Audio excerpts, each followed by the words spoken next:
Avec la pandémie, la santé est au cœur de nos préoccupations. Depuis quelques années, la révolution numérique a permis à la médecine de faire des progrès colossaux. Alors pour rassembler à la fois d'un côté les startups qui pensent la médecine de demain et d'un autre les médecins qui exercent aujourd'hui, eh bien, il fallait un lieu. Ce lieu existe désormais, il s'appelle la Maison de l'innovation de la médecine spécialisée. Olivier Collin, bonjour. Bonjour Antoine. Merci beaucoup de nous recevoir. Vous êtes donc le président de la MIMS et vous avez porté ce projet. Expliquez-nous tout d'abord pourquoi avoir créé cette maison. Alors d'abord la MIMS, c'est la Maison de l'innovation de la médecine spécialisée. Et il faut savoir qu'on entend par médecine spécialisée à la fois la réunification des médecins généralistes et des médecins spécialistes. À quoi ça sert cette maison ? Ça sert à faire en sorte que l'innovation soit accessible à tous les patients français, quels qu'ils soient. Comment avez-vous eu l'idée ? Comment ça a commencé ? Un constat. En France, on investit 0,7% du BNC d'un médecin dans l'innovation. Du bénéfice donc d'un médecin. Aux États-Unis, on est à peu près sur un investissement qui est de l'ordre de 9%. J'étais représentant de la Chambre franco-américaine de Houston pour la France. J'ai organisé beaucoup de relations entre l'hôpital de Houston et des acteurs de la santé en France. L'objectif de la Maison de l'innovation de la médecine spécialisée, c'est de favoriser l'innovation santé en France. Moi, je crois beaucoup au métissage intellectuel. Je pense que la santé en France est un bien commun, elle appartient à tout le monde. Vous avez mis en place du coup un agrément pour essayer d'y voir plus clair quelque part sur tous ces entrepreneurs, toutes ces startups qui créent des solutions pour de l'innovation en santé. Pourquoi l'avoir mis en place ? C'est surtout une certification. Cette certification, elle correspond en fait à deux choses. D'abord, le cabinet 2030, qui est la figure de proue de la Maison de l'innovation de la médecine spécialisée, qui consiste à soigner mieux, soigner plus, en préservant la vie du personnel de santé. C'est aussi de certifier toutes les startups françaises qui travaillent dans l'avènement du cabinet 2030, c'est-à-dire qui développent des technologies, des innovations qui nous seront nécessaires pour atteindre nos ambitions. Merci beaucoup Olivier Collin d'avoir répondu à nos questions. À bientôt.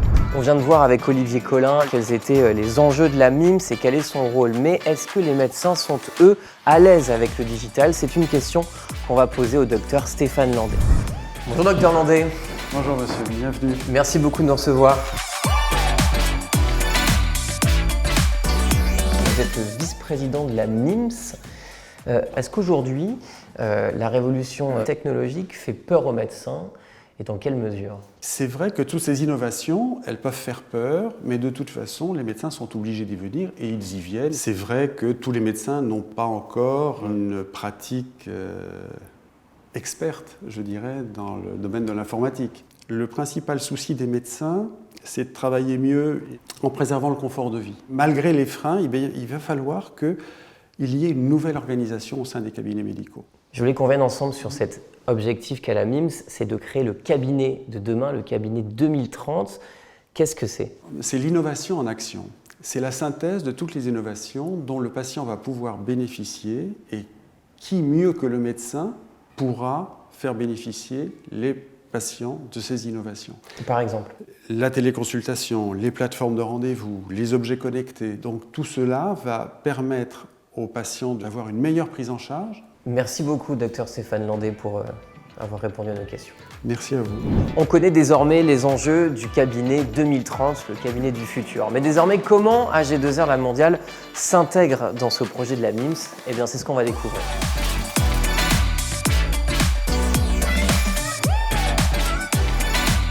Bonjour Laurent Combeau. Bonjour. Quel est votre rôle et quel est votre intérêt à intégrer la MIMS ? Je suis en charge du développement des partenariats auprès des groupements professionnels pour leur apporter donc des services et surtout faciliter la mise en relation donc, de nos conseillers avec ces professionnels en vue d'améliorer la production. Pourquoi avoir intégré cette MIMS alors ?